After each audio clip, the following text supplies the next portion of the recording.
All right, guys, have you noticed that everyone keeps talking about Frisco, Plano, Dallas, and the north side of the metroplex? Meanwhile, Fort Worth, Texas is quietly building one of the most important futures in DFW. And I don't think enough people are paying attention to it. Because Fort Worth is not trying to copy Dallas, it is not trying to become Frisco, and it's not trying to be the loudest city in the room.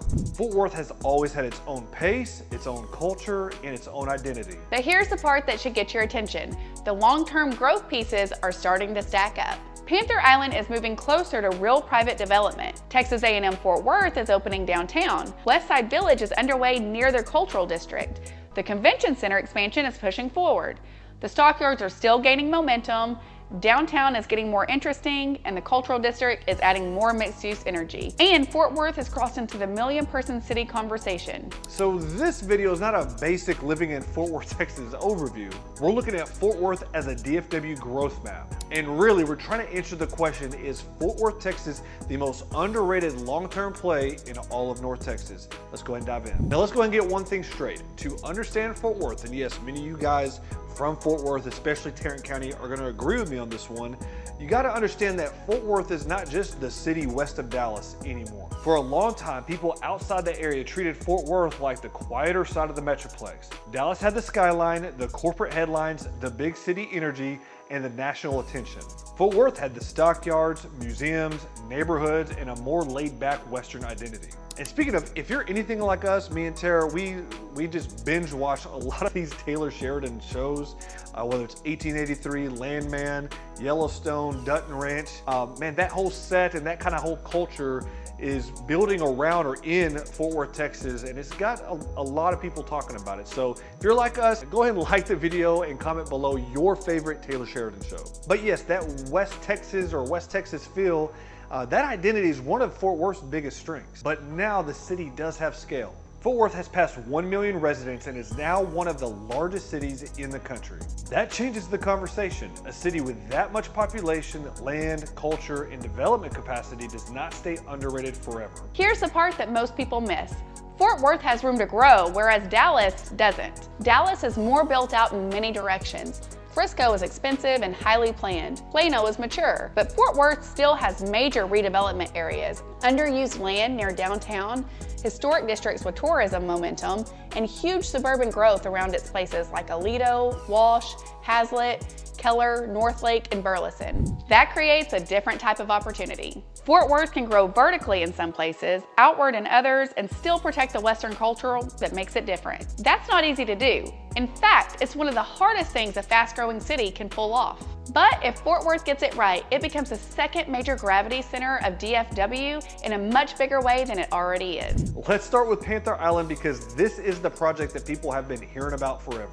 It's been one of those like future Fort Worth projects that's been in the works for a long time, and if you're a local around here, you've probably heard the jokes. When is it actually happening? Is this even real? Is it just renderings, or are we going to be talking about this for another decade? I get it, especially with a lot of developers pouring money or pretending to pour money into DFW. You never know what project is real and which one isn't. Totally get it. The big number attached to Panther Island is pretty massive. So massive that Downtown Fort Worth Inc. just referenced the latest price tag hovering around the $1.7 billion mark. Public project updates also show that Panther Island received $403 million from the federal infrastructure law in 2022, and Downtown Fort Worth Incorporated shared that the water district set aside about $12.4 million in its 2026 budget for a section of canal work.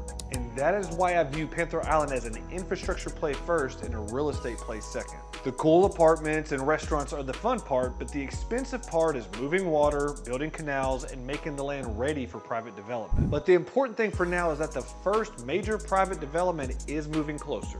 A proposed mixed-use project on Panther Island would bring apartments and ground floor retail to an area that has been waiting for a true catalyst. And even if one building does not transform everything overnight, the first real project matters because it gives the market confidence. It's the law of momentum. Sometimes the first domino is much more important than the biggest domino. It's like Newton's law or something. An object that gets in motion tends to stay in motion. There's your science class today for this real estate channel. I'm kidding, I could totally be wrong. I think that's Newton's Law, could be something else. But yes, Panther Island has massive potential because of its location. It sits near downtown, the Trinity River, the Stockyards, and the north side of Fort Worth. If it works and this project gets pulled off, it could connect some of the most important and significant areas of Fort Worth and kind of restructure the map a little bit compared to what you're currently seeing. Imagine a future where you can move between downtown, riverfront development, restaurants, trails, apartments, entertainment, and the Stockyards with more continuity. That's the vision. Now, I'm not gonna oversell it. Panther Island still has a lot to prove. Infrastructure, flood control, funding, timing, private demand, all of that matters. But if you're looking at what Fort Worth may look like 10 to 20 years from now, Panther Island is probably the biggest chess piece on the map. Now let's talk about Texas A&M Fort Worth, because this may be one of the most important downtown moves in the entire region. When a major education system builds an urban campus in your downtown, that's not just an education story. That is a workforce story, a research story, a housing story, a corporate partnership story, a restaurant and coffee shop story, a talent retention story. According to Texas A&M Fort Worth's official campus timeline, the first academic building, the Law Education Building, is set to open for classes in fall 2026. It is expected to house programs connected to law, engineering, health sciences, business, and other areas that match the needs of the fast-growing region. And the money behind it is not small. Texas A&M Fort Worth's early campus materials discuss the broader downtown campus as roughly $350 million concept, while the Law and Education Building itself has moved from earlier public budget numbers around $150 million to more recent Fort Worth and Tarrant County innovation coverage that put the total building cost at about $227.5 million. So when I say this is a future economy move, that's what I mean. This is not just a classroom building. It's a downtown institution meant to connect education, research, workforce, and corporate partnership. This is where it gets interesting. Fort Worth has always had strong local institutions, but an urban Texas A&M presence gives downtown another daily use anchor. Students, faculty, visiting speakers, research partners, employers, event that creates weekday activity that downtowns need. Because downtowns can't just be restaurants at night and offices during the day. The strongest downtowns have layers. They have education, residential, hotels, convention traffic, restaurants, events, public space, government, entertainment. Texas A&M Fort Worth adds one of those layers in a meaningful way. And if the long-term campus vision continues to build out, it could help Fort Worth compete for companies and industries that want talent close by. That's a different type of growth than just building apartments nearby. It's infrastructure for the future economy. Now, Westside Village is another project that tells you that Fort Worth is thinking bigger. Larkspur's capital project information describes this as a major mixed-use development west of downtown, near the Trinity River, and close to the cultural district. The full vision includes office, retail, residential, hospitality, and walkable urban space. Let's just face it, Westside Village is one of the biggest developmental pieces or biggest projects that we're talking about on this video. It's not just some little stepbrother here. The Fort Worth Star-Telegram reported the project around $1.7 billion over 37 acres with a long-term mix of office, retail, residences, hospitality, and walkable public spaces. The Star-Telegram also reported the plan includes 880,000 square feet of office space, 238,000 square feet of shops, nearly 1,800 residential units, and a luxury hotel over a long build-out. The city incentive structure also included infrastructure and grant pieces tied to the developer hitting that investment level. This is not going to be just some small infield project. This is going to be a new urban district on the west side of downtown. And just like anything else, location is everything here. You're not far out in suburban land. You're near the cultural district, West 7th, downtown, the river, museums, restaurant, and some of the most valuable lifestyle real estate in Fort Worth. And that's the part to pay attention to. Fort Worth's cultural district is easily one of the most underrated urban assets in Texas. You have world-class museums, you have established neighborhoods, you have West 7th, new office and mixed-use projects, restaurants, hotels, and walkability that is getting better in pockets. Now, if you've watched my channel in the past, you know I usually talk about lifestyle in practical terms. What do weekends feel like? Where do you go to dinner? Is this area easy to use? And does it feel alive outside of business hours? That is what these projects are trying to answer. They're trying to make Fort Worth feel more connected, more walkable, and more urban in specific pockets without losing the Fort Worth identity. And that balance is everything. The Stockyards are probably the best example of Fort Worth doing growth in a way that still feels authentic. And that word matters, authentic. A lot of cities build entertainment districts that could be anywhere. Same restaurants, same lighting, same apartment wraps, same signs. You could drop them in 5 different metros and barely know where you are. But the Fort Worth Stockyards are different. The cattle drive, the brick, the western wear, the music, the hotels, the buildings, Mule Alley, Hotel Drover, it all gives the district a sense of place. Tourists love it, but locals still recognize it as Fort Worth. That is hard to replicate, and the momentum is still going. And even the smaller Stockyards numbers are telling you the demand is real. Recent Cron and local reporting has the district drawing 10 million visitors a year, and the same reporting has described a planned parking garage around $14 million with roughly 246 added spaces. That may not sound as flashy as a billion-dollar arena, but for a historic district, parking, visitor flow, and crowd management are the difference between this is charming and I'm never coming back here on a Saturday. Additional hotel renovations, parking improvements, restaurant updates, and future phases are all part of keeping the district relevant while managing the crowds. The Stockyards are not just nostalgia. They're economic developments with a cowboy hat on. Visitors come in, they stay in hotels, they eat, they shop, they go to concerts, they post videos, and they give Fort Worth a brand that Dallas simply cannot copy.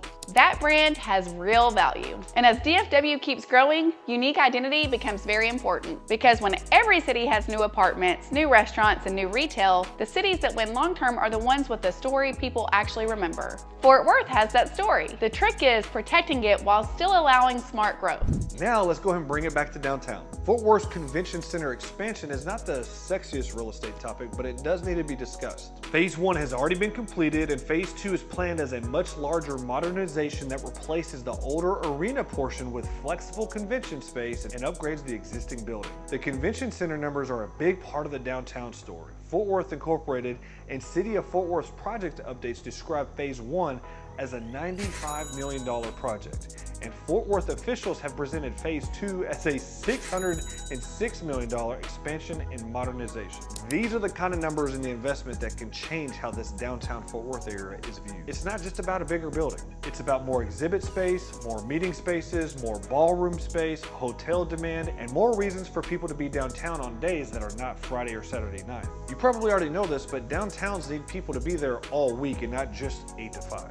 A better convention center supports hotels, hotels support restaurants, restaurants support street life supports more residential demand, and more residents support more services. That's the chain reaction. The same thing applies to Texas A&M Fort Worth, the same thing applies to Panther Island, and the same thing applies to better public spaces and more downtown residential options. The cities that get in trouble are just trying to build one giant project and think that's going to just solve everything. Fort Worth seems to be building several different engines at once: education, conventions, tourism, mixed-use districts, riverfront redevelopment, cultural assets, and historic entertainment. And that's why the long-term play here in Fort Worth is really interesting. So why do we think Fort Worth may be the most underrated long-term play in the DFW area? Because it has combination that's hard to find. It has scale, but it still has room. It has history, but it's still growing. It has culture, but it's adding more development. It has major institutions, but it still feels approachable. It also has downtown momentum, suburban growth, tourism, museums, universities, sports nearby in Arlington, and Western brand that people actually understand. And here's the part that really matters for buyers, sellers, and investors. Fort Worth has multiple growth stories that are happening at the same time. Some cities have one story. We have good schools. We have new homes. We have restaurants. We have corporate campuses. Fort Worth has several stories that are intriguing. Downtown reinvestment, Panther Island, Texas A&M, cultural district growth, Westside Village, Stockyards tourism, convention center expansion, population growth, and suburban expansion around the edges. That makes it more resilient. Now, please don't misconstrue our words or get us twisted. Fort Worth still has its challenges, believe me. Traffic on the west side can be rough. Some areas need infrastructure upgrades. Property taxes, affordability, and growth pressure are real. And not every project is going to move at the pace that people want. But long term, the foundation here is very strong. Dallas may grab the headlines, Frisco may grab the growth buzz, Plano may grab the corporate story, and Arlington may own the sports district. But long term, Fort Worth has massive potential to be an even bigger player and bigger part of the conversation when we think about DFW. So guys, that's the big picture. Fort Worth is quietly building the future of DFW through Panther Island, Texas A&M Fort Worth, Westside Village, the Cultural District, the Stockyards, downtown growth, and the Convention Center expansion. This is not just the sleepy side of the metroplex anymore. It's definitely its own identity now, especially in my opinion. I could be biased here with a lot of the growth and attention and exposure that the Taylor Sheridan shows are bringing to the area. It's got a lot of folks paying attention to what's happening here. Guys, if you made it to the end, thank you so much for watching. If you want to see what another great North Texas suburb is like, check out this video by clicking here.